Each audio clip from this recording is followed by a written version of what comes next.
Today at Manchester Theatres, it is my pleasure to be joined by the lovely James Newby and Gabriella Reyes, who are coming to Lowry in Opera North's production of The Marriage of Figaro on the 12th and 14th of March. Now, James is an award-winning performer who has been in numerous operas, including Greek, Così fan tutte, A Midsummer Night's Dream, and The Barber of Seville, to name just a few. He is a much sought-after concert performer. He has got his own solo album, and he is a returning member to Opera North for this production of The Marriage of Figaro.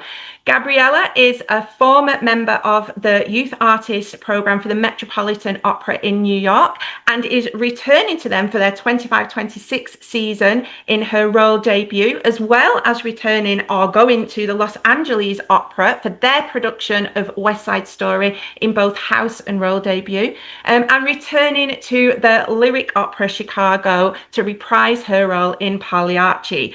And The Marriage of Figaro marks her debut with Opera North as well. So thank you both for joining me to talk about one of Mozart's absolute classics, The Marriage of Figaro.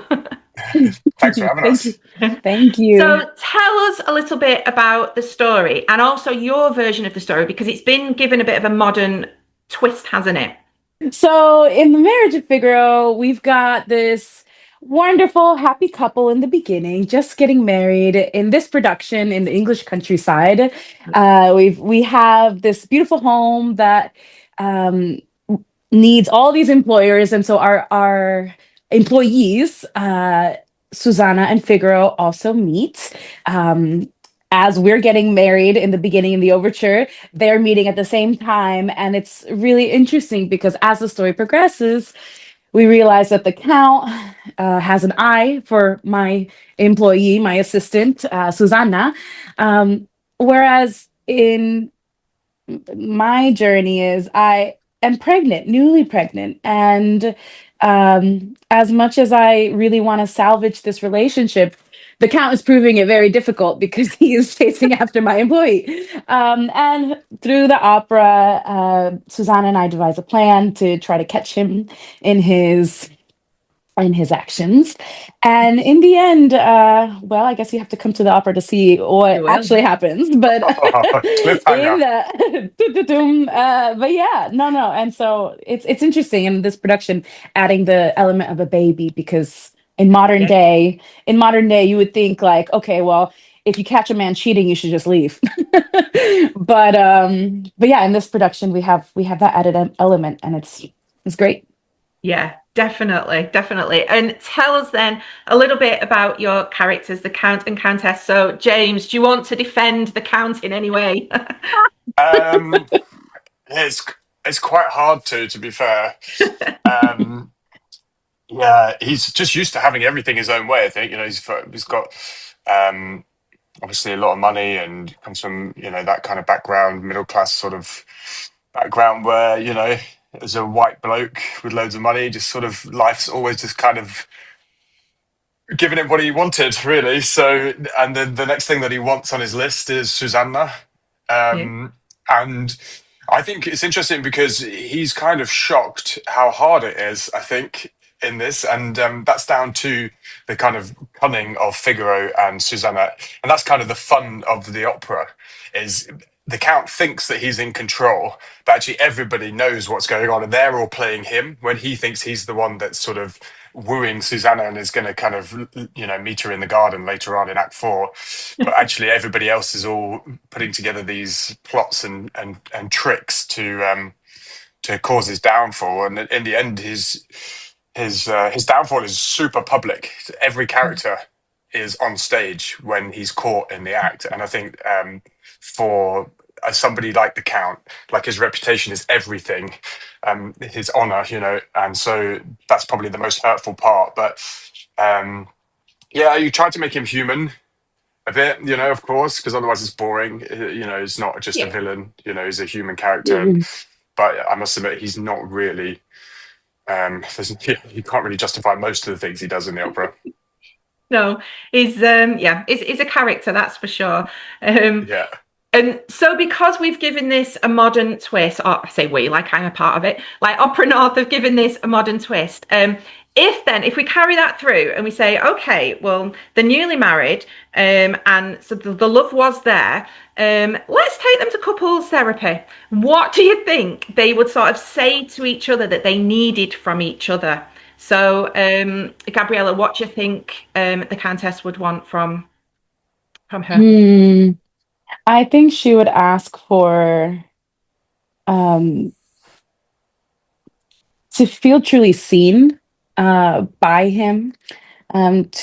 She would really ask for honesty, and I mean, any relationship that is not built on honesty, when trust is broken, that's very hard to repair. But I think with the baby coming, she truly does want this to work. She loves him. At the end of the day, yeah, you can catch somebody doing something that you're not happy about, but in the end, she's poured in so much into this relationship. She's escaped another really tragic situation, a toxic situation in the first opera, in the Barber of Seville. And so after going through all of that, she's now with this man who she did truly fall in love with. And I think in therapy, she would remind him of that. And she would remind him of, no, we do have something special, and we have something even more special on the way. Let's make this work so that we can build a solid foundation for this child, to welcome this child into the world. Yeah. I mean, that sounds great. It sounds, perfect. And James, what do you think the Count would say then, what he needed? What the Count would say is that there's nothing wrong. Yeah. What's your problem? You've got a nice house, you've got, and to the outside world, I'm sure they go to their nice events and they show up as a happy couple and stuff. And that's all the Count really needs while he goes off philandering and stuff, So I'm sure he'd be like, look, what's the problem? I can't be that bad, kind of thing, in denial a bit of the situation. And all of this is kind of, as we've said, it's wrapped up. Mozart is known for his comedy, particularly obviously with the Marriage of Figaro, and it's really interesting because sometimes people who aren't necessarily in the opera world think of opera as these big kind of tragic, dramatic, big emotions and all of this. And yes, of course, there are operas like that, but this one is different. So is with that kind of pre-existing image for some people, is it more difficult to kind of get comic opera out there than doing the other style? I don't know if I'm asking this correctly, but I hope you know what I'm trying to say. Yeah, totally. I think we were really lucky to work with Louisa Muller and Madeline Boyd, so the director and the designer. And they've created a world which we can recognize straight away. So as soon as you walk in, it's a really nice thing. There's like kind of a box full of cricket bats and tennis rackets. And there's one of those, I said this, like, it's so perfect country house. They've got one of those things where you put your walking sticks in and your umbrellas, it's just like, so it's something that's really immediately recognizable, which I think really helps us all. Then we're in that world, we sort of know what we know what we're in for, sort of thing. We all relax slightly into, it's not this big dramatic scene or something like that. It's very human and it's very relatable. And there's so much wit. Mozart was very funny himself. Mozart loved, if you've seen Amadeus, it's not far off that probably. He was, very witty. Some of the letters that he wrote and stuff are very, he had lots of very pointed things to say about other people and stuff. So he wrote the fun in the music. When you listen to it, you can't help but hear the fun in it.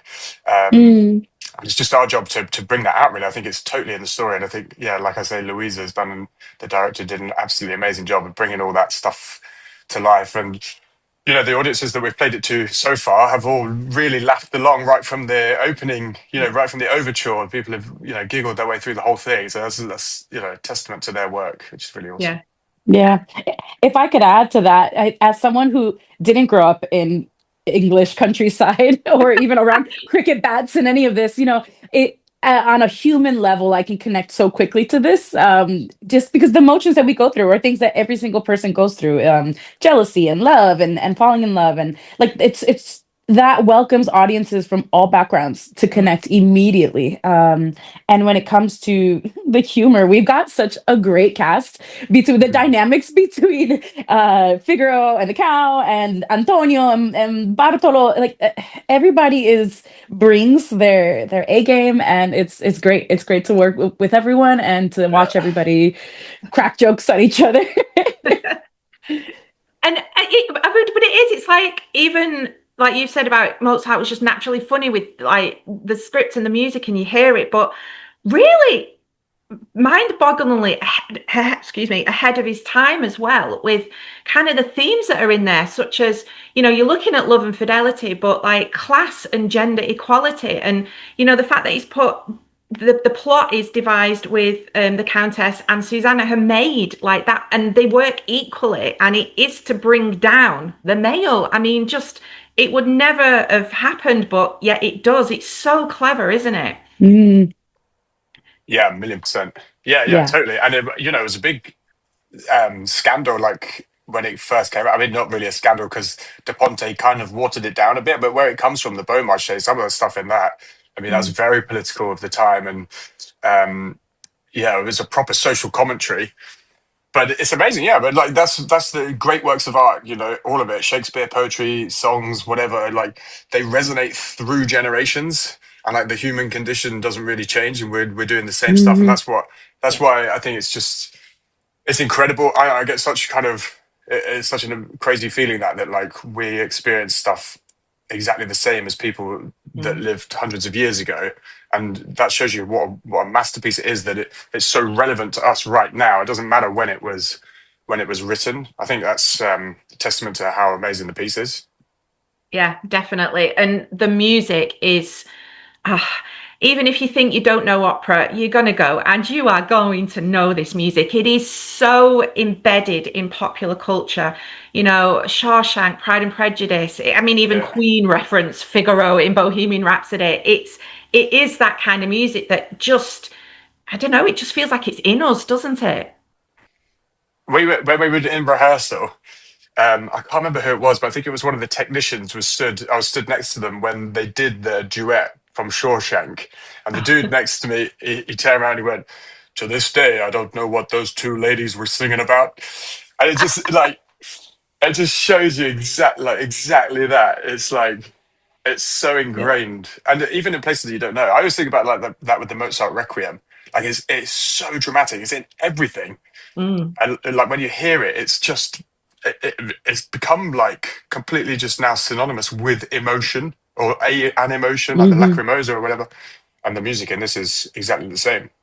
Yeah, it really is. And it wasn't even until recently that I kind of made my own like little connection, which is probably really obvious to everyone else. So I'm probably going to make myself look dumb now. But I was watching, I was listening to Phantom of the Opera, and the opera that Phantom writes for Christine in it. Now, the music's not the same, but the plot is literally the Marriage of Figaro. It's Oh, really? yeah, it's I didn't know that. yeah. Know So that. he writes this opera, and then so it's when there's a song in it called "The Point of No Return," and that plays out, and it's basically the maid disguising themselves as the other person, so to try and catch the count out. And it's like, wait, hang on a minute, this is literally So there you go. I didn't know that. Yeah, you'll have to watch it now and go, well, you see. That's really cool. That's really cool. No, I think there are parts of this opera for me that, like, obviously Solaria is something I listened to for a long time as I was studying, and listening to Renee Fleming sing it, and with I forgot who she sang it with, but I mean, to sing it now with both Hera Hessing Park and Claire Lees, I get two Susannas, so I've been able to go back and forth. It's so nice to put myself in it, to sing it, to be a part of it. And yeah, no, there's some really, really amazing parts of this opera. Yeah, there really is. And so for you two then, how do you, so like when you get to a certain point, you go off and you study opera, like you say, and do all of that. But when you're a child and you first start singing and you say, oh, okay, I've got a bit of a voice here. How do you go from being a child who's just learning to sing to discovering opera to ending up in this world? Like, what was both of your journeys or your routes into it? Well, I grew up in church. My father's a pastor, and so I always sang in church. But what really got me into it was my grandma. She used to play Met radio broadcasts when I was a kid, and she would take care of me. And so I'd always hear her humming along to like Tosca and Carmen and Butterfly. But that first got me interested in instruments. And so I started playing the alto sax when I was 11, moved on to the tenor and to the bari and then to the tuba. I marched with the big tuba on the marching and the football games, and then joined a concert band. But it was in college where I decided to switch over. I was always involved in choirs, but the directors were really encouraging me. They're like, you should probably look into going to a conservatory. So at 20 years old, switched to a conservatory, and from there I really decided. But yeah, it started first with instruments for me. With instruments. Wow. How about you, James? Yeah, I kind of I was lucky. I've got older brothers and sisters, and they all sang in the choirs and things like that at school and whatever. And we were encouraged to do that. And we were lucky because there was some really encouraging, great people in Leicester.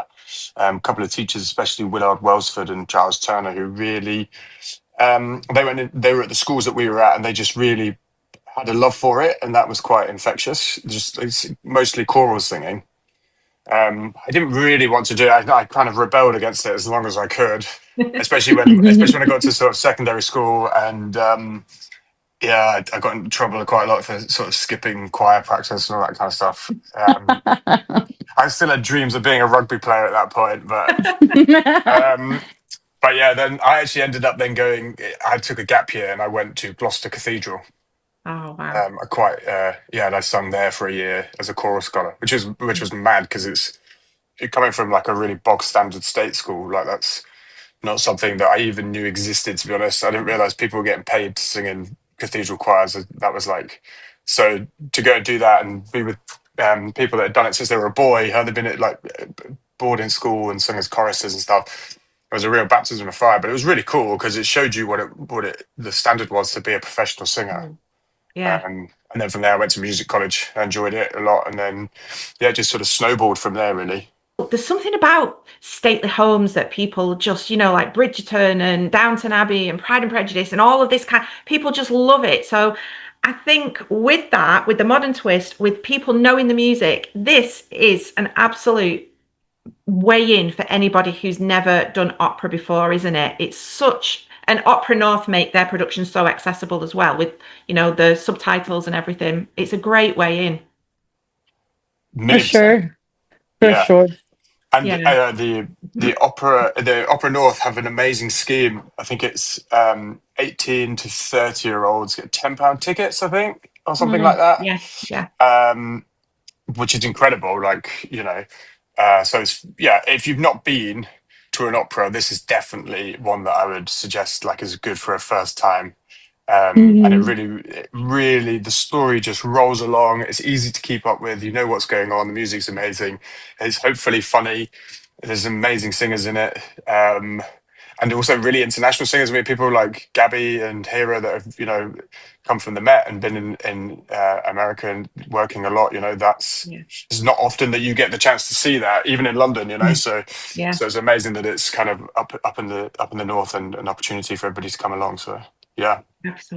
Absolutely. Well, thank you both so much for your time today. It's been a pleasure. And as we've said, you can catch the Marriage of Figaro from Opera North at Lowry on the 12th and 14th of March. They always sell really, really well. So I suggest going and getting your tickets right now. Thank you both so much. And not long to go. We will see you very, very soon.